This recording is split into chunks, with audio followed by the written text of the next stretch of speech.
इस बार किसकी सरकार बनने वाली है? बंगाल में पूर्ण रूप से भाजपा की सरकार बनने वाली है। इस बार क्यों लोगों ने अपना जो डिसीजन है वो चेंज कर लिया है, भाजपा की ओर क्यों जा रहे हैं? टीएमसी ने क्या कोई काम नहीं करवाया? देखिए, विकास और ये जो मुद्दे हैं, ये तो बंगाल में अगर इसकी बात नहीं की जाए तो ज़्यादा बढ़िया है, क्योंकि विकास 34 साल तक ना यहाँ पे सीपीएम ने की, नहीं एकदम ही नहीं किया।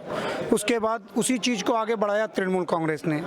तृणमूल कांग्रेस ने भी विकास के बजाय हमेशा केंद्र मांझे ना इसी नीति पे चली ना, मतलब जो भी मतलब विकास के कार्यों को अगर सेंट्रल का हुआ उसके नाम बदल के अपना रखा गया है। यहाँ पे उसने कोई भी विकास खुद से नहीं किया। और रहा सवाल बंगाल की में क्यों परिवर्तन हो रहा, तो इसकी सबसे बड़ी वजह कहीं ना कहीं मुझे लगता है ये तुष्टीकरण की राजनीति, जिसको यहाँ की जनता पूरी तरह से नकार रही है। जिस तरह से आपने कहा कि पहले ममता बनर्जी को राम नाम से परहेज था, लेकिन आज सबसे ज़्यादा जय सिया राम, पहले सरस्वती पूजा से परहेज था, आज सबसे ज़्यादा बढ़ चढ़ के सरस्वती पूजा। तो ये तो साफ दर्शाता है कि ममता बनर्जी कहीं ना कहीं मतलब वोट की राजनीति करती है। ना उनको राम से मतलब है, ना उनको किसी और धर्म से मतलब है। उनको जहाँ से दुकानदारी चलानी है, जिस दुकान से उनको उनका सामान बिकेगा, वो उसी सामान को उनको बेचना है। तो उन्होंने ना मतलब आज ममता बनर्जी ना राम से परहेज कर रही हैं, ना सरस्वती पूजा से। क्यों? क्योंकि उनको मालूम है कि बहुसंख्यक तबका नाराज है। लेकिन उनकी इस चालबाजियों को यहाँ की जनता, वो चाहे बहुसंख्यक हो चाहे अल्पसंख्यक हो, दोनों लोग समझ चुके हैं कि ये सिर्फ अपनी वोट की राजनीति के लिए ही कभी राम का नाम लेने से परहेज करती हैं और कभी राम का नाम लेती हैं। कटमनी जैसी भी समस्या है यहाँ पर और बहुत बड़े तबके में। आप कभी हावड़ा ब्रिज से नीचे उतरिए, हावड़ा ब्रिज से नीचे उतरते आप देखेंगे एक बड़ा सा फ्लाईओवर है। उस फ्लाईओवर का आज जो मतलब उसमें कई लोगों की जान चलेगी, उसका सबसे बड़ा कारण यही है कि वो कटमनी था, वो सिंडिकेट राज था। मतलब इन्फीरियर को, जिस कंपनी को बैन कर दिया गया था उस कंपनी को वो टेंडर मिला।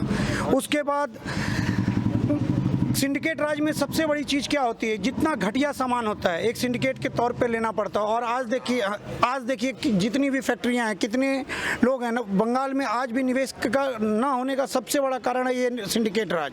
आपको एक कट मनी बिना पैसा दिए उद्योग लगा ही नहीं सकते हैं। और इस चीज़ को भी आज जनता ने पूरी तरह से नकारा, व्यापारी वर्ग ने नकारा है। उसके लिए भी भाजपा सरकार को लाना उन्होंने ज़रूरी समझा है कि अगर सिंडिकेट राज को ख़त्म करना तो यहाँ भाजपा को लाना ही होगा, क्योंकि भाजपा की जितनी भी सरकारें जिस राज्य में भी, वहाँ कट मनी जैसी कोई भी व्यवस्था नहीं है। अच्छा दादा, जैसी बंगाल में चुनाव की शुरुआत हो जाती है तब सबसे पहले जो दिमाग में चीज़ आती है वो आती है वॉयलेंस, तोड़ फोड़, दंगा।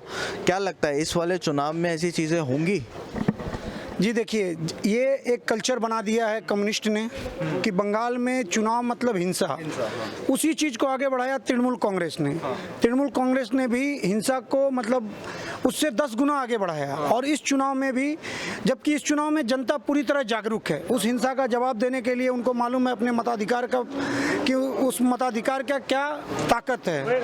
तो इस बार संभवतः जिस तरह से सेंट्रल और सारी फोर्सेस तैनात हैं, तो हिंसा की संभावना काफ़ी कम है। फिर भी आप टीएमसी के किसी भी नेता से मिलिए, किसी भी कार्यकर्ता से मिलिए, तो उनको जनता पे भरोसा न होकर आज भी अपनी हिंसा पे ही भरोसा है। अभी देखा गया है कि एक बीजेपी कार्यकर्ता की मां को मारा गया, उसके बाद एक आदमी को फांसी पर लटका दिया गया, और अभी एक ऑफिस भी यहाँ पर आसपास कहीं तोड़ा गया किसी का, कार्यकर्ता का। अगर आप देखिएगा हिंसा का तो आलम ये है आज भी कि रोज झंडे लगाइए, आप पोस्टर लगाइए, फेंक दिए जाते हैं, ना झंडे लगाने दिए जाते हैं ना पोस्टर लगाने दिए जाते हैं।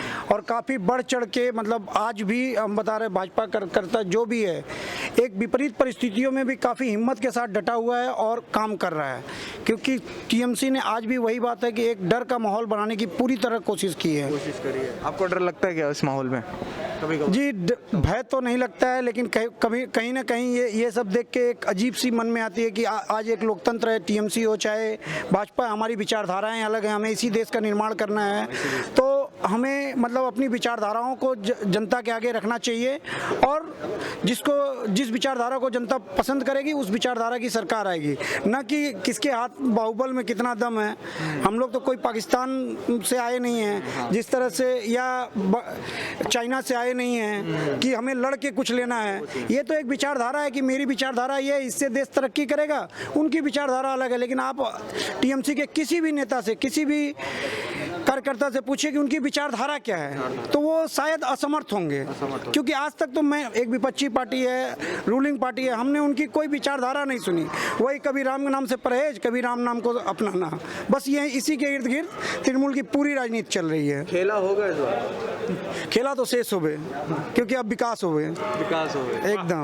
बहुत बहुत शुक्रिया सर हमारे साथ जुड़ने के लिए। सर आपका नाम? डॉक्टर आयुष अरुण। अच्छा, यहाँ पर सर हमने देखा कि यहाँ पर एक डर का माहौल है, जो लोग बीजेपी को सपोर्ट करते हैं वो खुलकर बोलने पाते हैं, ऐसा क्यों? देखिए ऐसा कोई बात नहीं है। देखिए 2019 के चुनाव में हमारा नारा था चुपचाप कमल छाप, वो 2021 में चेंज हो गया खुला खुली कमल छाप। अब देखिए सिनेरियो चेंज है, पता नहीं आपके पास कहाँ का रिपोर्ट है? नहीं, रिपोर्ट नहीं, हमने खुद जाके लोगों से पूछते हैं तो वो लोग बता नहीं पाते उतना। अगर टीएमसी को सपोर्ट करते हैं वो खुलकर टीएमसी का नाम लेते हैं, लेकिन बीजेपी को करते हैं तो वो थोड़ा मुंह फेर लेते हैं, वो बताना नहीं चाहते हैं, ऐसा क्यों? देखिए हमारा वोटर साइलेंट वोटर है, हमारा वोटर साइलेंट वोटर है। हमारा वोटर जो है वो पढ़ा लिखा वोटर है, घर में रहने वाला वोटर है, सड़क पे निकल के हुड़दंग करने वाला वोटर नहीं है। पढ़े लिखे सुशिक्षित लोग, अच्छे लोग जो झमेला नहीं चाहते हैं, जो एक सुसंगठित सरकार चाहते हैं, नरेंद्र मोदी जी को वही सपोर्ट करते हैं, इसीलिए हमारा वोटर चुपचाप है। लेकिन अगर हमारा वोटर बोलना शुरू कर दिया तो सामने वाले 2 मिनट नहीं टिकेंगे, ये जान लीजिए। 44 कार्यकर्ताओं, आज का आंकड़ा मैं बता रहा हूँ, 144 कार्यकर्ताओं को मौत के घाट उतार दिया गया है। देखिए पूरे भारत में शायद इलेक्शन तभी होता होगा जब चुनाव आता होगा, तब लोग इलेक्शन मूड में आते होंगे, लेकिन बंगाल में देखिए 24/7 365 डे चलता है चुनाव। 144 कार्यकर्ताओं को मौत के घाट उतार दिया गया है। तो देखिए भारतीय जनता पार्टी आज जो भी कर रहा है, जो भी कार्यकर्ता कर रहा है, कोई डर नहीं रहा है। हम सर पे कफन बांध के चलने वाले लोग हैं, इसलिए इतने हिंसा के बीच में आज हम भारतीय जनता पार्टी का झंडा उठा के चल रहे हैं। और हिंसा की जब आप बात करें, हिंसा होगा या नहीं होगा, वो तो कह रहे हैं, वो तो सामने से कह रहे हैं कि खेला होबे। खेला होबे का क्या मतलब है? खेला होने का मतलब है हिंसा होगा, खून खराबा होगा। और भारतीय जनता पार्टी क्या बोल रही है कि विकास होबे, इस बार शिक्षा होबे, इस बार चाकरी होबे। क्यों? ये उनका तरीका, ये हमारा तरीका। और जनता को चुनना है, वो उदंड सरकार को चुनना चाहते हैं कि एक सभ्य सरकार को चुनना चाहते हैं। ये जो लड़ाई है, ये उदंडता और सभ्यता के बीच की लड़ाई है, और मेरा पूरा विश्वास है कि बंगाल की जनता एक सभ्य संगठित सरकार को चुनेगी। आपको डर नहीं लगता? आप भी बीजेपी को सपोर्टर हैं। भाई साहब मैंने तो कहा भारतीय जनता पार्टी का कार्यकर्ता हूँ, सर पे कफन बांध के चलता हूँ, डर की कोई बात नहीं है। और जिस पार्टी को श्यामा प्रसाद मुखर्जी ऐसे शेरा बंगाली ने बनाया है, जिस पार्टी के नेता भारत के शेर यशस्वी प्रधानमंत्री नरेंद्र मोदी हो, जिसने पाकिस्तान को उसकी औकात याद दिला दी, जिसने चीन को उसके बॉर्डर पे उसको सबक सिखा दिया, उस पार्टी का कार्यकर्ता क्या डरेगा?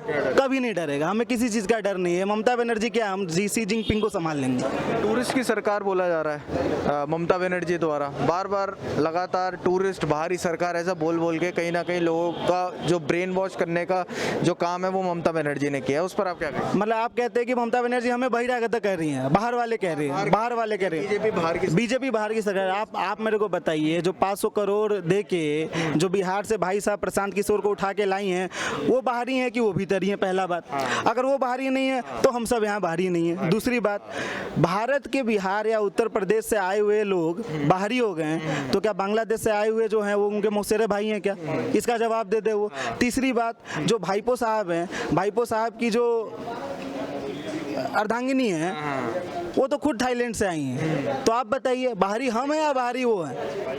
अगर अंदरी और बाहरी की लड़ाई है तो वो पहले ही हार चुकी हैं इस लड़ाई में। इस लड़ाई में हम लोग पहले जीत चुके हैं, क्योंकि देखिए भाजपा को जन्म देने वाला जो इंसान है वो है डॉक्टर श्यामा प्रसाद मुखर्जी, शेरा बंगाली। एक बंगाली विचारधारा से पनपी हुई ये पार्टी है। ये पार्टी बंगाल की पार्टी है। अगर आपको और अगर आंकड़े चाहिए तो मैं बता दे रहा हूँ, पिछले 2019 के चुनाव में कोई एक राज्य जहाँ से सबसे ज़्यादा भारतीय जनता पार्टी को वोट मिले थे तो वो था उत्तर प्रदेश। उत्तर प्रदेश के बाद दूसरा राज्य जहाँ से सबसे ज़्यादा भारतीय जनता पार्टी को वोट मिले 2 करोड़ 30 लाख, तो वो बंगाल से मिले। तो हम बाहरी हो गए और वो भीतरी हो गई। क्या जी बात कर रही हैं? उनकी बातों का कोई मोल नहीं है। देखिए सरकार जाने वाली है, और होता है ना, वो बोलते हैं ना, जब दिया जब बुझने वाली होती है तो फड़फड़ाती है। तो ममता बनर्जी वही फड़फड़ाहट की स्थिति में है, नाटक कर रही है टांग तुड़वा के। ये सब नाटक जब तक चलेगा चलेगा, लेकिन बंगाल की जनता मूर्ख नहीं है। टेक्नोलॉजी बड़ी अच्छी है वैसे ममता बनर्जी की। एक दिन पहले प्लास्टर पर होती हैं, उसके बाद अगले दिन ही गर्म पट्टी पर आ जाती हैं। देखिए टेक्नोलॉजी नहीं, ये मूर्खता है। ये मूर्खता है। वो क्या समझ रखी है मैंने कि ये क्या पब्लिक बेवकूफ़ है? भाई पब्लिक सब जानती है। ये सब नाटक नौटंकी ड्रामा जानती है। सर मैं डॉक्टर हूँ, मैं आपको बता रहा हूँ मैडम का जो प्लास्टर हुआ था ना, प्लास्टर सर इस पोजीशन में था पाँव, उस पोजीशन में अगर प्लास्टर वो अगर पट्टी नहीं खुलती ना तो कुछ दिनों बाद ना उनका कॉन्ट्रैक्चर डेवलप कर जाता, वो ऐसे ही लेके पड़ी रहती। वो तो अच्छा हुआ कि प्लास्टर खोल दिए उन्होंने, अब उनका टांग बच जाएगा। मेरा भगवान से प्रार्थना है कि उनका टांग बच जाए। और दूसरी बात देखिए, मैडम का टांग टूटा नंदीग्राम में कहने को एक सुपर स्पेशलिटी अस्पताल भी है, उससे 200 दूर लेकिन मैडम वहाँ से 200 किलोमीटर दूर आके यहाँ के पीजी अस्पताल में अपना चिकित्सा करवाते हैं। इसका क्या मतलब है? मतलब कहने का मतलब ये है कि उन्होंने जो नील सादा बिल्डिंग बनाया है सुपर स्पेशलिटी अस्पताल के नाम पे, वो सिर्फ दिखावा है। एक कहावत भी है हमारे यहाँ उत्तर हावड़ा में, लोग कहते होंगे कि दीदी तुमने रंग दिया पूरे बंगाल को नील और सादा और मिलकर बांट लिया पैसा आधा आधा। तो दीदी का वही काम है, वो कर रही हैं, लेकिन ये कब तक चलेगा? बंगाल की जनता मूर्ख नहीं है, बहुत बहुत बहुत क्रांतिकारी जनता है जनाब। इस बार नाटक में नहीं है, इस बार नाटक में नहीं आएगी जरूर। आप देखिए बंगाल रनीसा, आपको याद होगा जब रविंद्रनाथ टैगोर, बंकिम चंद्र चट्टोपाध्याय, वैसे लोगों को, वैसे महान बुद्धिजीवियों को जिस माटी ने जन्म दिया, उस माटी की जनता को वो बेवकूफ़ समझ रही हैं। ये तो उनकी बेवकूफ़ी है। अच्छा, बूथ कैप्चरिंग जैसी भी समस्याएं हैं यहाँ पर, बूथ कैप्चर कर लेते हैं, क्या इस बार भी बूथ कैप्चरिंग होगी? देखिए बूथ कैप्चरिंग अगर टीएमसी वाले करेंगे तो सेंट्रल पुलिस आ गई है, दो धमाका मारेगी। देखिए जो खेला हो था ना, वो खेला करने आ गए हैं लोग सेंट्रल फोर्स से, ठीक है। 100 मीटर के दायरे में कोई स्टेट का पुलिस नहीं रहने वाला है, तो बूथ कैप्चरिंग तो छोड़ दीजिए, वो बूथ कैप्चरिंग का सपना भी नहीं देख पाएंगे। ये सीपीएम वाला कल्चर और नहीं चलेगा बंगाल में। ये बूथ कैप्चरिंग, ये सब प्राचीन बातें हैं।